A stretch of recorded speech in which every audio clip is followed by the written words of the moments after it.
Good afternoon, Isabel. How are you doing this afternoon?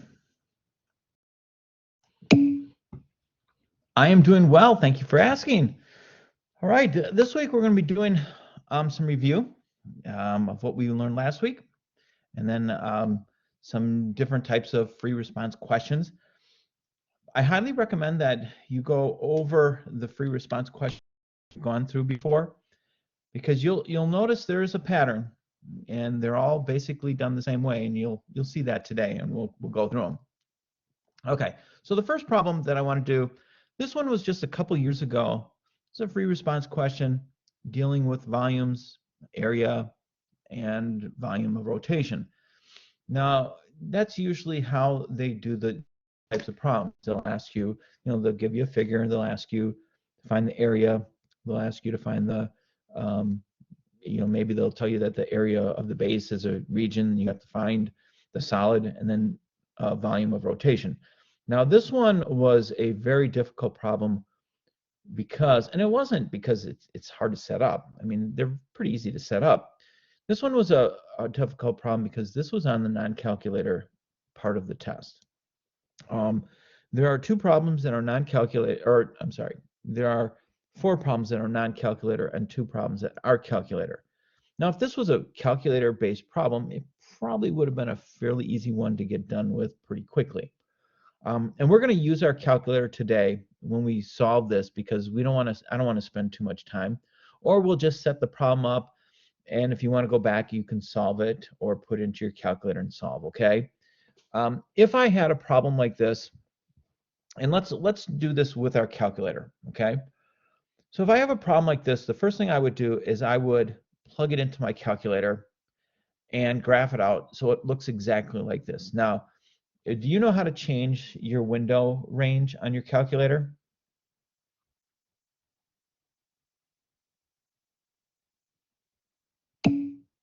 Okay.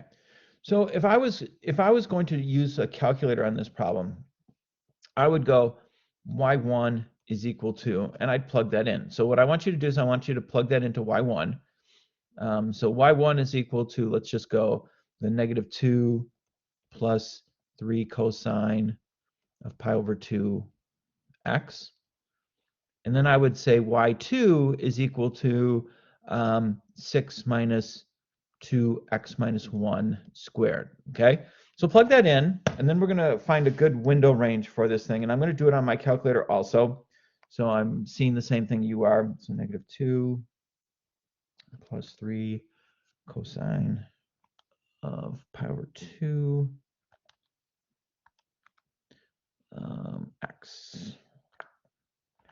Okay, and then y2, we have 6 minus 2 x minus 1 squared.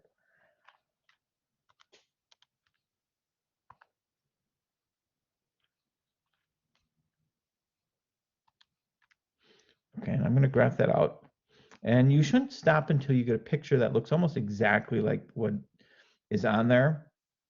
So I'm going to change my windows.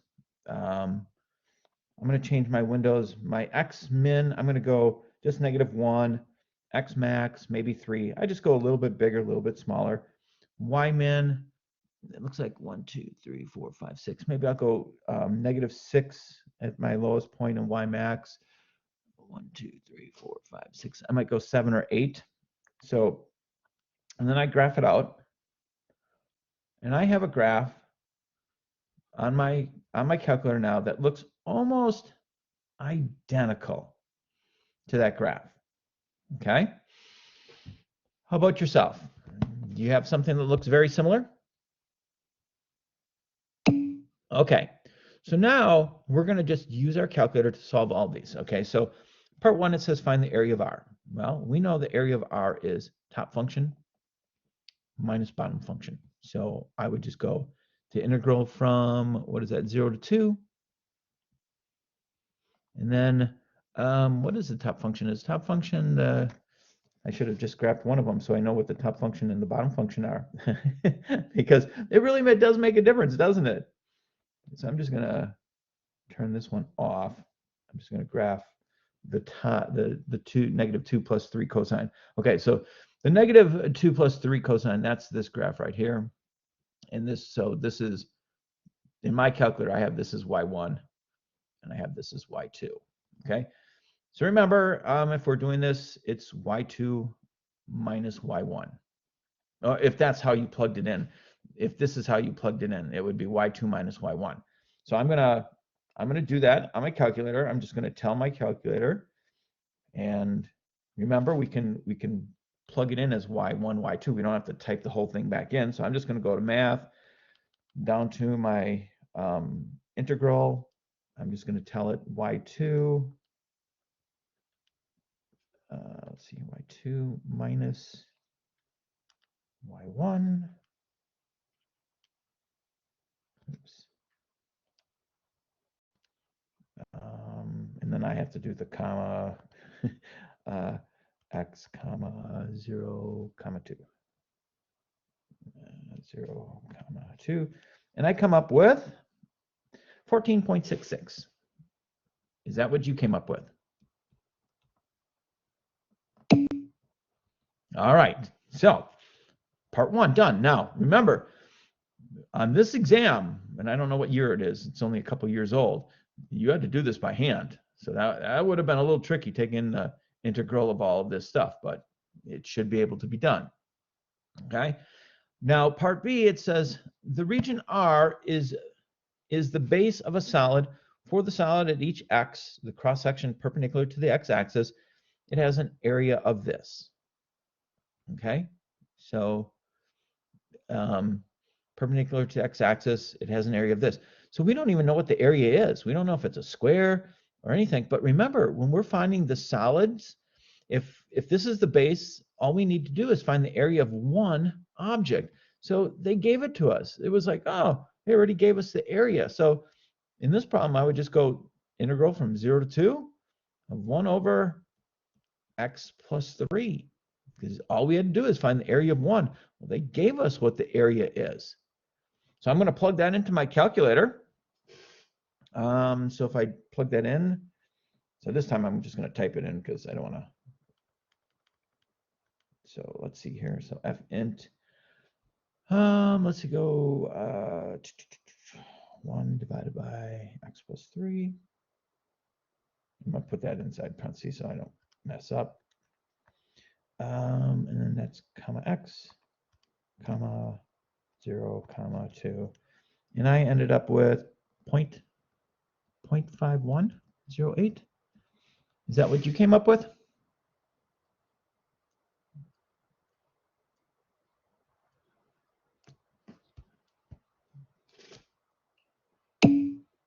Okay. Yep, good. Now remember, this was a calculator, or this was a non-calculator based one. So if I had to do this problem, it would have been the natural log of 1 over, or the natural log of x plus 3, the absolute value of x plus 3 on the interval from 2 to 0. If I plug 2 in there, I'd end up with the natural log of 5 minus, and if I put 0 in there, natural log of 3. So this would have been the answer if we could not use our calculators. So hopefully, let me just plug that in my calculator real quick. Natural log of 5 minus natural log of 3, and we should get the same answer. No, we don't. Oh, I have parentheses in there. Never mind. Okay, natural log of 5 minus. Yes, because if this was not a calculator type problem, you wouldn't know what the natural log of 5 is and the natural log of 3. So you would just leave it just like that. So minus natural log of 3. Yep, we get the same answer, 0.51. So this is the correct answer if we did not use a calculator. Okay, and then the last problem, it says write but do not evaluate an integral expression that gives the volume of the solid generated when R is rotated about the horizontal line, y is equal to 6. Okay, so 1, 2, 3, 4, 5, 6. So this is going to be the line that we're going to rotate this whole thing around. Okay, so if I was going to do this problem, this would be my big R. This would be my small r. Well, this is going to be the integral from 0 to 2. I better put pi on the outside. Big R is going, and now remember, it's above, so we have to subtract that. So this is going to be 6 minus whatever this function was and that was y1. So we could just put it in as y1 if we wanted to. They don't care. As long as you, on the test, if you wrote it like this, if you said y1 is equal to this and y2 is equal to that, you don't have to keep writing these equations out. All you have to do is just go 6 minus y1 squared minus 6 minus y2 squared. That is good enough. You don't have to write these whole equations out. Okay? So as long as, or you could have just used g of x or h of x also. You could have just did 6 minus g of x squared. As long as they know what you're talking about, you don't have to write that whole equation out. Okay, does that make sense? All right, so let's see what the answers were and how many points. Now, oops, before we do that, how many points are you shooting for each free response question? That's exactly right. Now, this week you have a practice AP exam, okay? I put, if you look directly below it, I put the answer key to the free response in there, all right? So it's in there. And the multiple choice test, obviously I didn't put the answer key because when you do the multiple choice questions, you'll get the answers. What you're looking for on the multiple choice part of the test is you're looking to get 60% or higher, okay? Nobody gets 100%. Nobody gets all 9 points on all the free response. Now, some of the free responses, you're going to get all 9 points. Like this one, you might get all 9 points. But then on another one, you might only get 3 or 4. So you're looking at the odds of these types of problems. You aren't going to get everything right. It's impossible. Nobody gets a perfect score on the AP exam. I would not get a perfect score on the AP exam. You just have to realize you're trying to get as many points as you possibly can. Do not, if there's a problem, a multiple choice question that you just don't understand, don't sit on it for a while. Just move on and go. And then if you have time left over, you go back and you do those problems. You have to be smart when you do an AP exam. All right. Have you taken any AP exams before? And if you have, this is, okay, so I'm just talking to the wind here, right? You understand how to do an AP exam. All right. Okay. So here is the answer key for this problem. Now, you got, for part A, you got 1 point for setting it up, okay? That's 1 point. But remember, this was a non-calculator type problem, so you had to do, the rest of it was being able to take the antiderivative of the whole function and then plug back in to get your answer. Now, their answer was 44/3, which is the same thing as 14.66. So we didn't, I didn't want you to spend that much time trying to go through this, but I would definitely look at it. Part B, I think we could have gotten both points there. And part C probably was the easiest one on the whole thing, right? I mean, should have gotten all 3 points there. Usually they go from easy to hard. This time it seemed like the easiest part was part C. And you should have gotten all 6 points there. Part B, you probably could have gotten the 2 points. Part A, that was a tough part of the problem, but we should have gotten at least 1 point for setting the problem up. Okay? So that's how you want to do the exam. You just want to take it piece by piece, do what you can, and don't spend too much time on any part of it. Okay, this is a multiple choice question off of an AP test, and I want you to do this problem by yourself. Okay, see what you get for an answer, and then I'm only going to give you, maybe a minute to 2 minutes. You don't have much more time than that when you're doing the multiple choice questions. So, if it takes you more than 2 minutes, you want to move on to the next problem. So I'll stop talking so you can do it.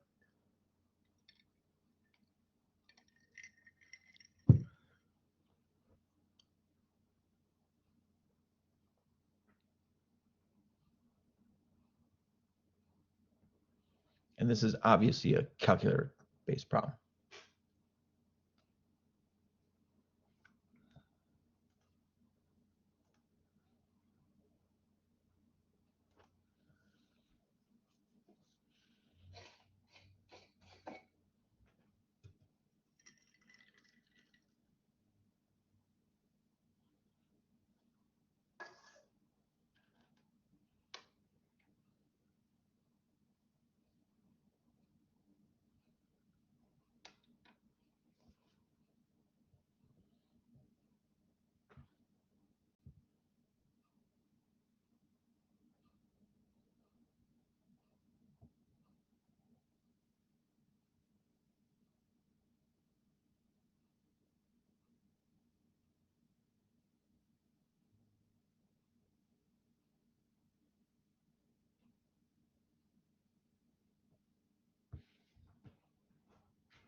Okay, now remember, if this is a solid of or the base solid, and it says that we're perpendicular to the x-axis are semicircles. So first thing I do is I just draw on a semicircle. If I can find the area of one semicircle, I've got it. Okay, well, so I've got the integral from 0 to 1, and I need the area of one semicircle. Well, a semicircle, a circle is pi r squared, right? Semicircle, the area would just be divided by 2. Okay, so now what do I need? I need the radius. What is the radius of this problem? Isn't the radius, the distance from here to here is 1 minus x, that looks like to the third. So 1 minus x to the third is the whole distance, so the radius is going to be half of it. So my radius is equal to 1 minus x to the third divided by 2. So now, if I was going to write my integral, it would be from 0 to 1, pi, and then 1 minus x to the third over 2 quantity squared, because it's radius squared, all divided by 2. Now, I can make this a lot easier to plug into my calculator. Anything that's a constant you can pull out. So I'm going to pull the pi over 2 out to the front of it. Okay? Yep, and that happens a lot. So now I have pi over 2 and then 1 minus x to the third over 2 quantity squared. Okay, so plug that into your calculator, see what you get for an answer.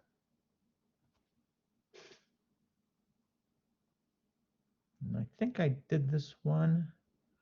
I think I see what you get for an answer there. And remember, you have the pi over 2 out in front, so when you get your answer, you have to multiply that by pi over 2.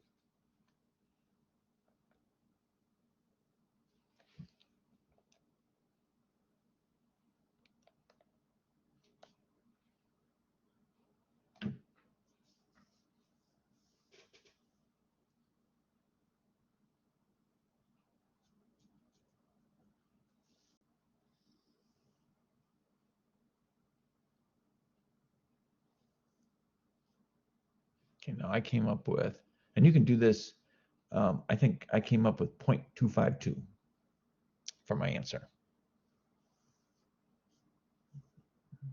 Is that what you came up with?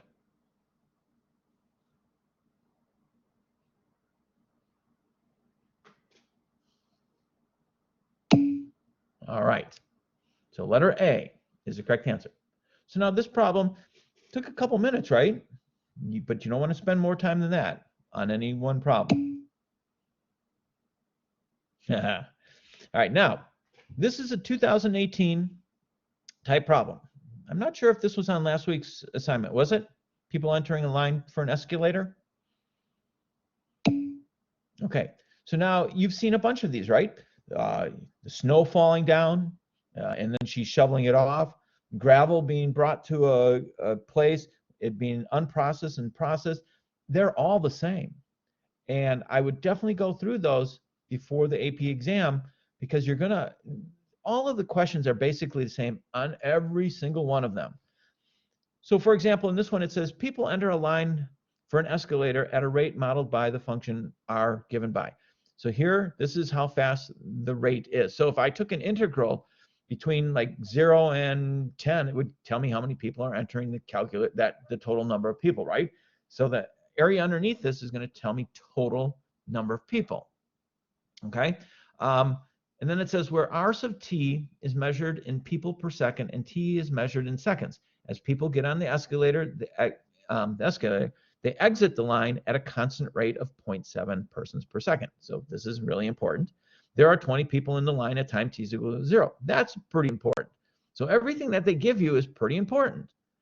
Now, the part A, it says how many people enter the line for the escalator during the time interval between 0 and 300. What type of problem is that?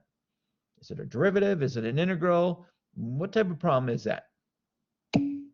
It's an integral, right? And so if I was going to do this problem, first thing I would probably do is I'd put this into my calculator, because there's no way I want to keep typing this equation into my calculator. Make sure you put the parentheses where they're supposed to go. But in this problem, it's going to be 0 to 300 of R sub t.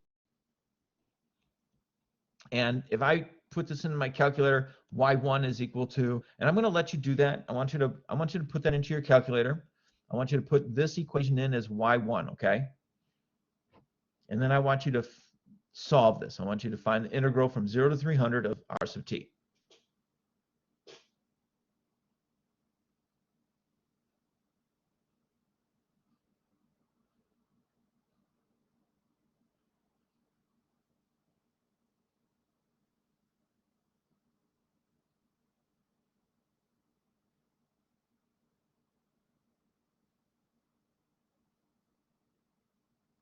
And what do you get for an answer for part A?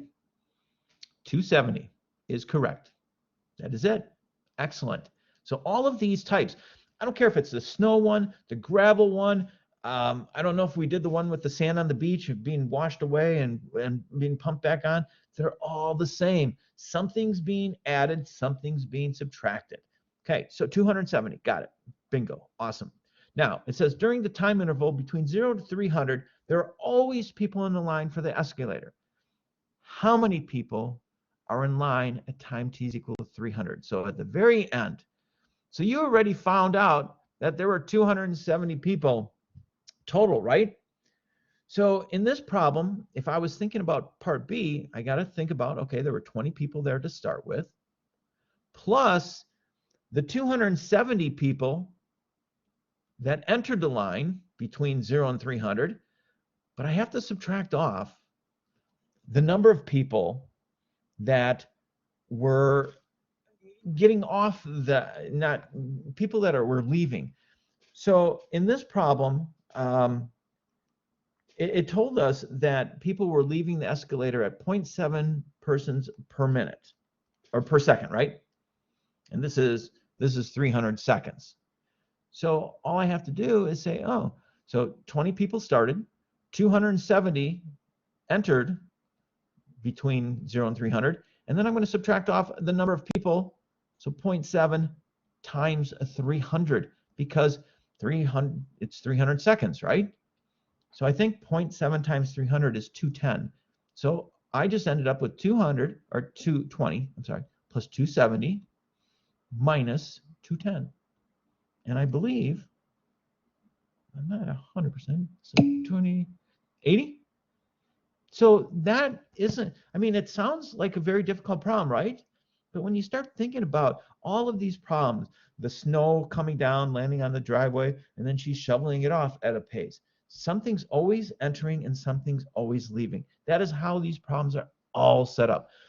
Really crazy equation, right? It would scare a lot of people, but it's not. You just have to look at these problems and say, as soon as you see that problem on the AP test, it's like, yes, I know how to do this problem. All right. For t is greater than 300, what is the first time t where there are no people in line for the escalator? Okay, so how many people are in line at t is equal to 300? At 300, how many people are still in line? And see how part A helped us with part B? Part B is going to help us with part A. There's 80 people. How long is it going to take before all of these people are gone? Well, guess what?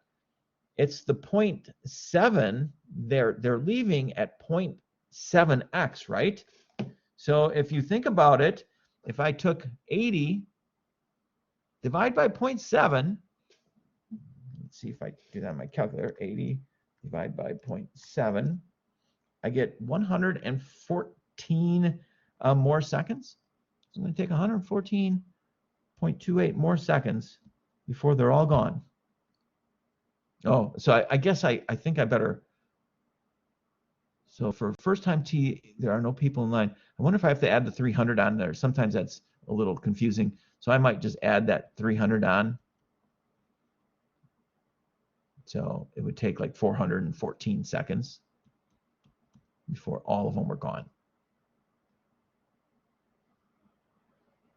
Now, the last question, and this is the hard one, okay?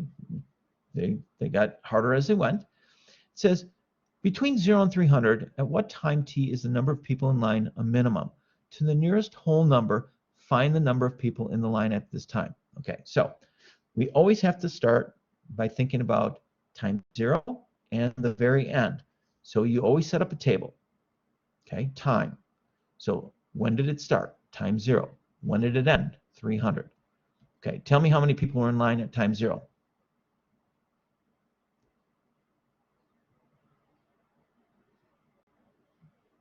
At time 0, we had, wasn't it 20 people? Yep, 20 people. At time 300, how many people were in line? 80. Now, there's going to be another point in here somewhere. Okay, it says, at what time people in line, to the nearest whole number, find the people in that line at this time. Did you graph this function out? Now, this one is a pretty tough one to graph. I had a very difficult time when I graphed this thing out because it's going to cross the x-axis, and that's what you're looking for, because this is a rate, so it's going to cross the x-axis. Yeah. That's your window, because your window right now is probably what we had before. We had like the max was, I think we went from -1 to 10 or something like that, and so your window is really small right now. It's only seeing a tiny piece, but when you look at it, this is your x-axis. This should be your x-axis now, 0 to 300, and your y-axis is probably going to go up too. So what we're really trying to do is we're trying to find out where it crosses the x-axis, because that's going to be the times that we have to check out. And I will tell you, it was 33, it crossed at 33, and it also crossed at 166. So then you have to figure out the values here. And I figured them out. It was like 300 and 158 here and 321. Now, you know, sometimes you're not going to have enough time to do all parts of it, but I would start setting it up. I would put the beginning, the end, and then, you know, graph it out, find out where it crosses the x-axis, because that's going to be another max or min point. Okay, so let's take a look at the answer key to this thing. Oh, I was going to say, phew. All right, 270. You came up with that all by yourself, 2 points. Then we did part B, 2 points there. Part C, 1 point. We've got our 5 points. Now part 4, it says that we're considering r sub t minus 0.07 is equal to 0, and identifies, you know, these different values here. I would, you know, this is a problem that you might not get too many points on. However, we already got all the points here. So this is where you have to realize you might not, but write down as much as you possibly can, because it's, and I probably would have messed this one up because I forgot about the people leaving the line. I would have did the, so you got to do the 0.07t also. Okay, good problem. This was like just a couple years ago. All right. Now, when we talk about the free response on the AP exam, okay, area and volume, there's usually one problem like that. We've talked about area and volume for the last 3 or 4 weeks, so hopefully you've got that all taken care of. Separation of variables, g of x equals, and we're going to talk about that one today, and we're going to talk about particle motion today also. Rate at which, we talked about those last week, and data tables are basically data tables come in, they could be any one of these types of problems. So this week we're going to talk about these 2 types of free response questions. Okay, and then next week I think we have separation of variables. All right, and this is just kind of a review. So a derivative graph, they're always on there. If you have a derivative graph, everything above the x-axis means it's increasing. Everything below the x-axis means it's decreasing. Where it crosses the x-axis, there has to be a max or min. How do you tell if it's a max or min? Well, if it's increasing, then it decreases. Well, increase, decrease.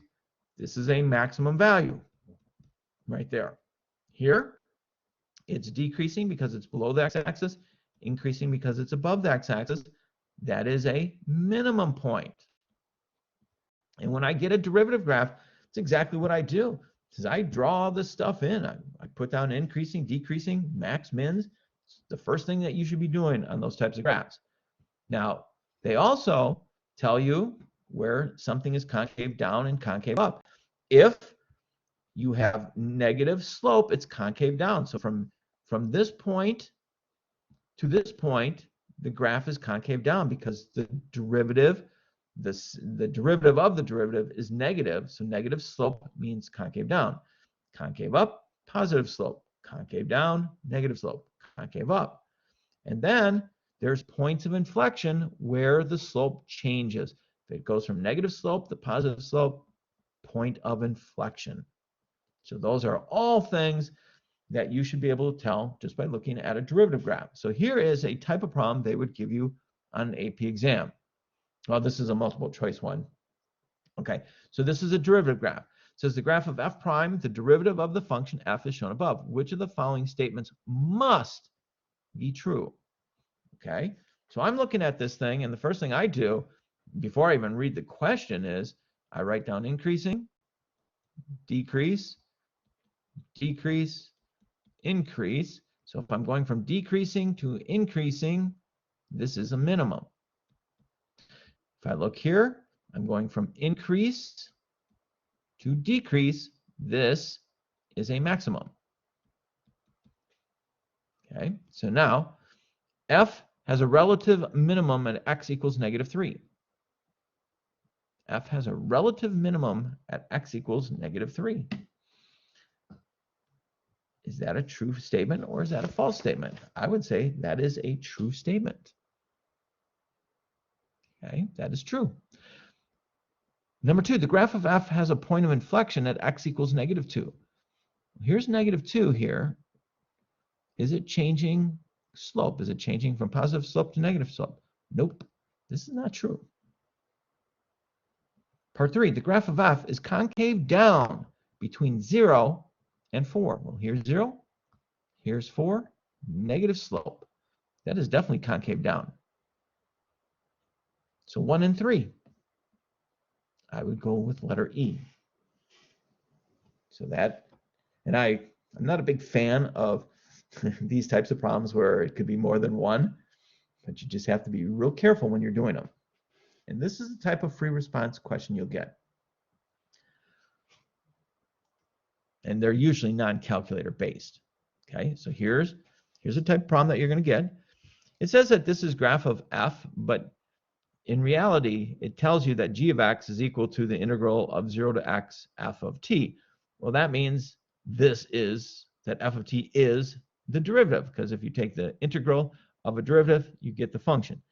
So this is the derivative graph. So when you're looking at this thing, okay, again, I might put this down, increasing, this point right here, and they might not even ask you that, but I mean, I always just put it in there. So if it's increasing, then decreasing, increase, then decrease, this is a max. So let's read the questions. It says, let f be a continuous function defined in the closed interval between -4 and 6. The graph of f consisting of 4 line segments is shown. Let g be the function g of x equals the integral from 0 to x f of t.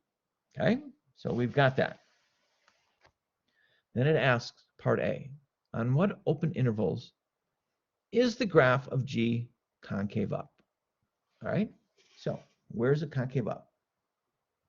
Where is this function concave up? And you have to give the intervals.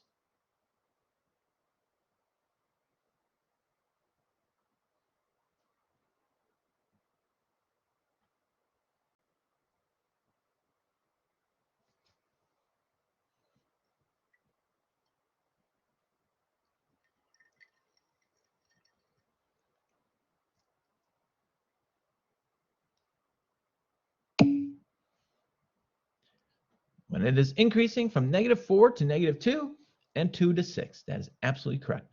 Awesome. So that is correct. Boom.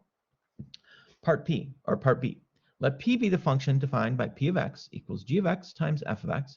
Find P prime of 3. All right, what are they asking for here? They're asking you if you can take a derivative of this thing. Can you take the derivative of this and then plug in 3?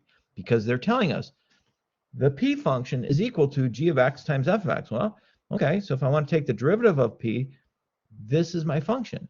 Well, guess what? We know how to take, this is the product rule, isn't it? So the product rule says, I'm going to go u prime, v prime. So u is equal to g of x. U prime is equal to g prime of x. V is equal to f of x. V prime is equal to f prime of x. So it's inside. So here, I'm going to write it over here.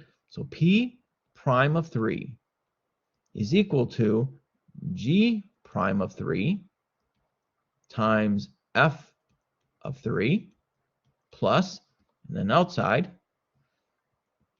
G of 3. I'm running out of room. And F prime of 3.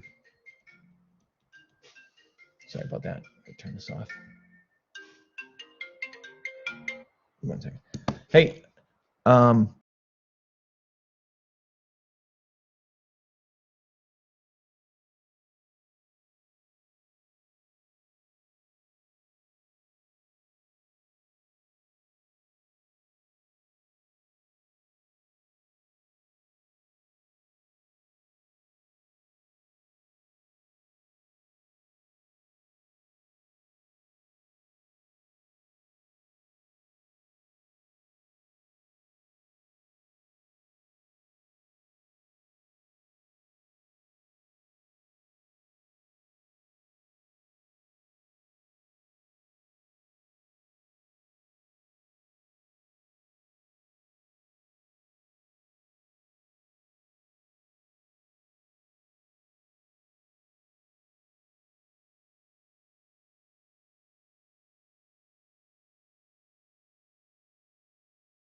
sorry about that.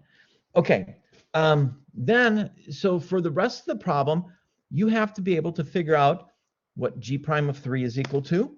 You have to be able to figure out what F of 3 is equal to, G of 3 is equal to, F prime of 3 is equal to. But here, they give us a clue on how to find G of 3. So G of 3 is going to equal the integral from 0 to 3. Okay, well, here's 0, here is 3. So we're going to find the area. Well, I'm guessing that this area here is exactly the same thing as this area here. So it looks like 3.5, if I'm not mistaken, would be my value for 3. Oh, but it's underneath the x-axis, so negative 3.5. Does that make sense? And how I came up with that?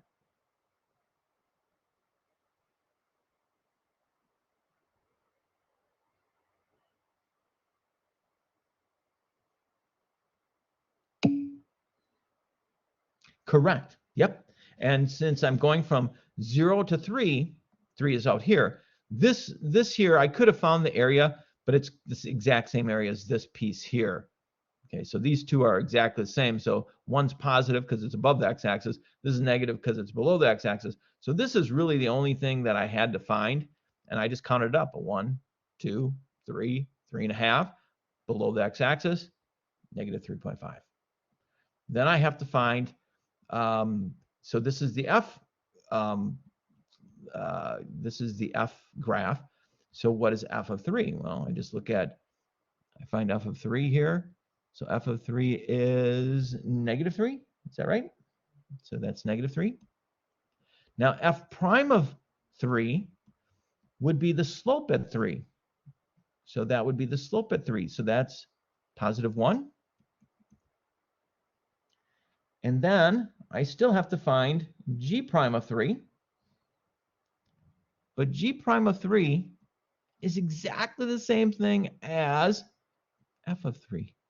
Because if you took the derivative of this, you get this, right? The derivative of an integral is that. So g prime, or the derivative of g, is the same thing as f of t. So g prime of 3 is equal to, what was f of 3? Negative 3? Is that right? So then if I just plug that back in here, I end up with all of that. It's an awesome problem. I mean, it goes through so many things. Can you take a derivative? Can you figure out what the values of each thing are? That really is a great problem. Okay. Now we're running out of time, so I'm just going to do part C next. Part C. Okay. I want you to take a look at it. I want you to try it. It is not as hard as it looks. I mean, these types of problems, they try to get you to use all of your skills, you know, derivatives and things like that. So this is a limit problem, okay? So the limit, I'm going to talk to it because what is the limit? What is g of 2 equal to? What is g of 2 equal to? Guess what? We can figure it out using this thing here. So g of 2 should equal what?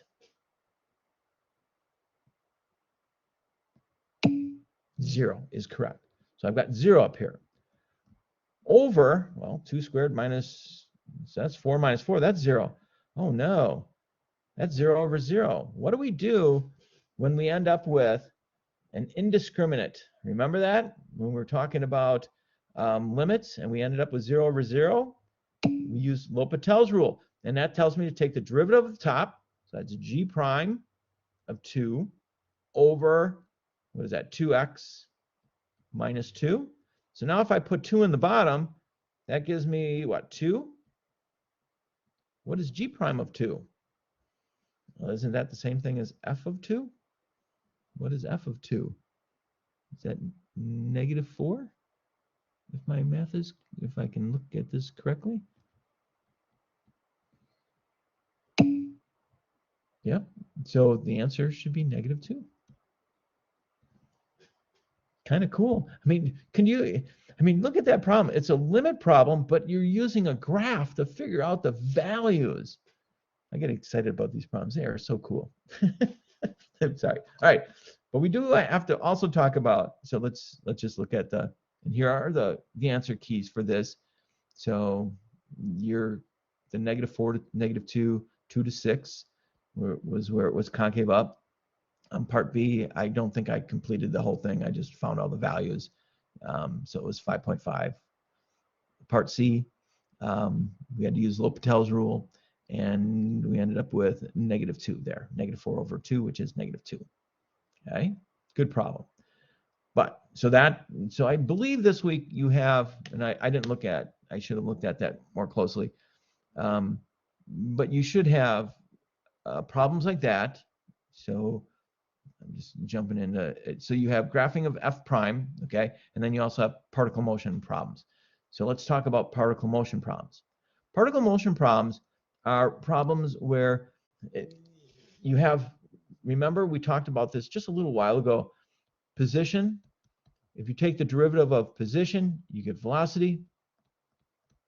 Take the derivative of velocity, you get acceleration. Okay, so these are particle motion problems. Particle motion, usually the particle moves to the right, moves to the left, moves to the right, then you got to figure out where it ends up. If you take velocity and set it equal to 0, that is where the particle is changing directions. So anytime they ask you where is it changing directions, you take velocity and you set it equal to 0 and you solve, and those are the places where it's changing directions. So in this problem, and this is a very similar problem, position, there's always a problem like this on test. It's usually calculator based. So what I want you to do is I want you to plug this into your calculator as Y1, okay? And I'm going to plug it into my calculator also.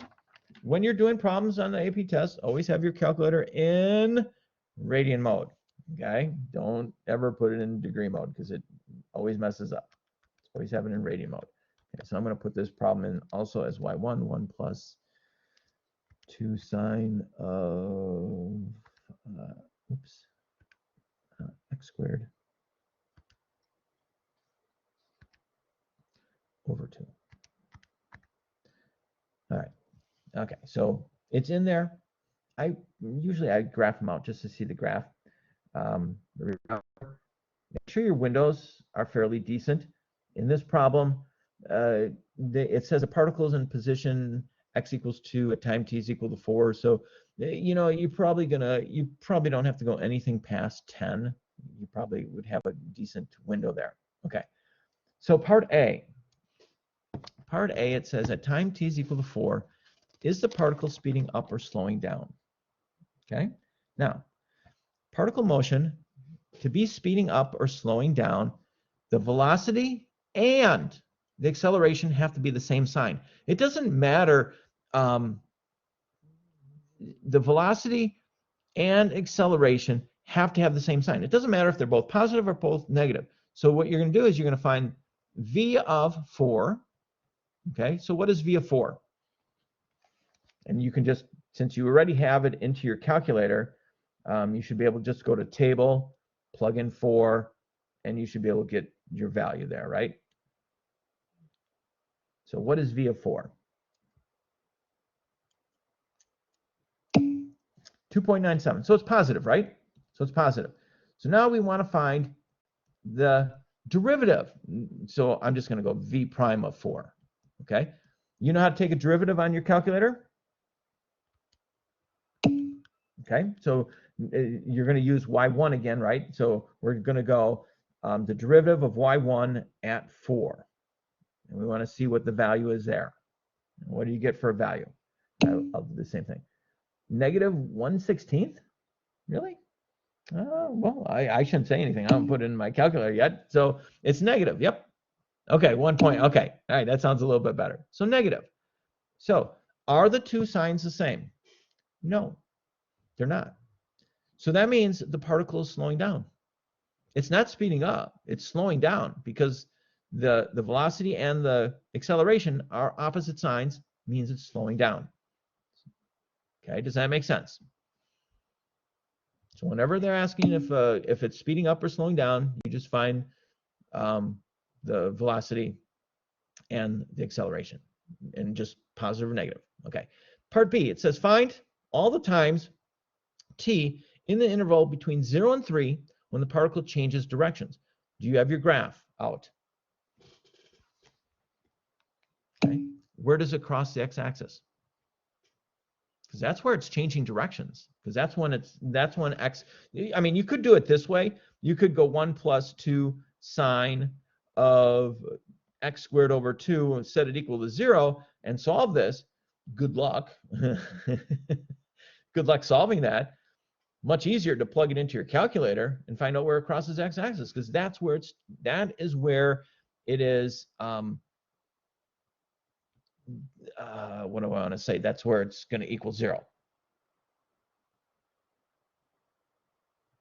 Okay, what did you come up with for an answer there?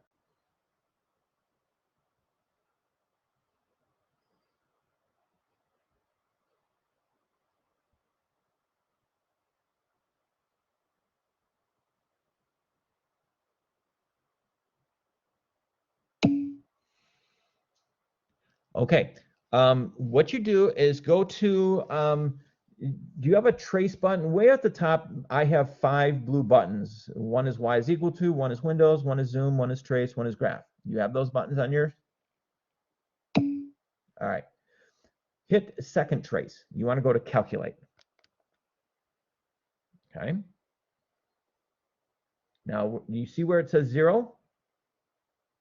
So let's say your graph looks like this.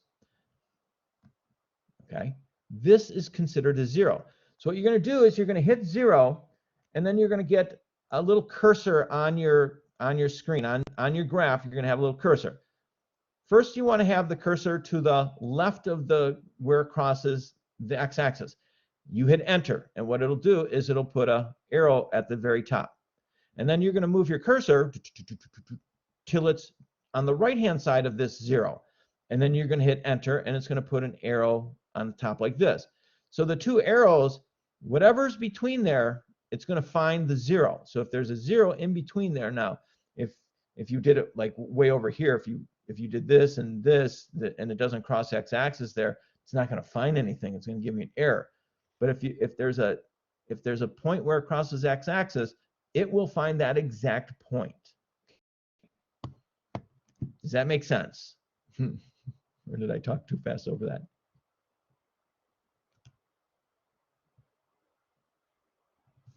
And I'm going to do it on mine. So let's see here. So I got that, enter. And then you just hit the left arrows and right arrows. 2.7, that is correct. Yeah, it was like 2.707468, something like that, right?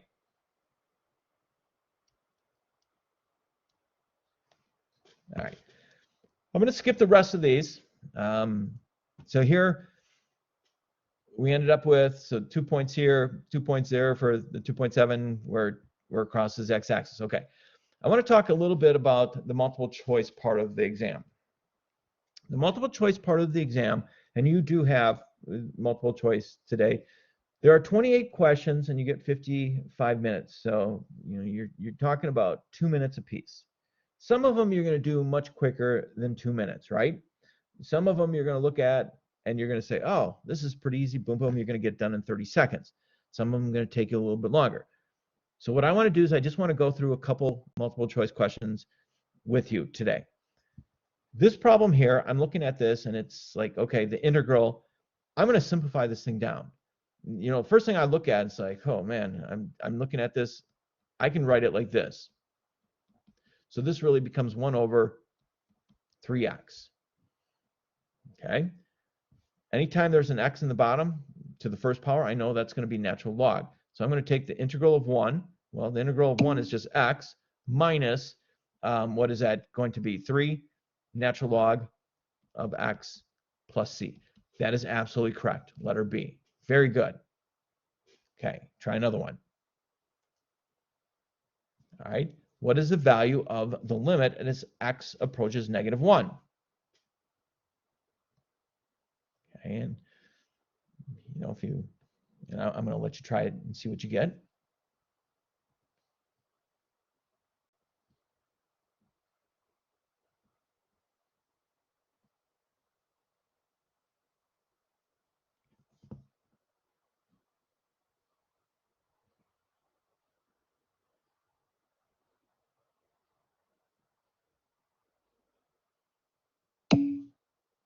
Five halves. Did you use L'Hopital's rule or did you factor? Okay. Factoring is a great method. So the bottom goes x minus 1, x plus 1. Top x minus 4, x plus 1. Crosses out. I'm left with x minus 4 over x minus 1. So if I put -1 in here, I get -5 over -2, which is 5 halves. Now, I could have plugged -1 in here and ended up with 0 over 0. So then it's like, okay, so that's 2x minus 3 over 2x. Put -1 in here. So that's -2 minus 3, which is -5 over -2. So both ways work. We get this exact same answer. Factoring probably would be my first choice. But remember, sometimes factoring, you know, you look at it and it's not going to factor. It's like, okay, got to move on to the next thing. All right. Next question, multiple choice. What is the equation of the normal line to f of x equals 3x minus 5 cosine 2x at x equals 0? Oh my goodness. That looks like a really tough problem. Okay, what is a normal line?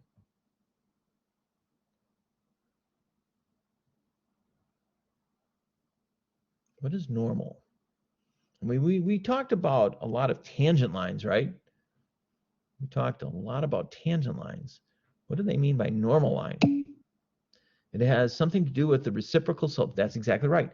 So if I had a problem like y is equal to 2, or I'm sorry, if I had the slope of, for my tangent line, if I had a slope of, let's say, 3/5, and they wanted the normal line, not the tangent line, flip it over and change the sign. So that would be -5/3 would be the normal line. So, but this is still a tough problem, right? Because you're still I mean, you have to take the derivative of this thing.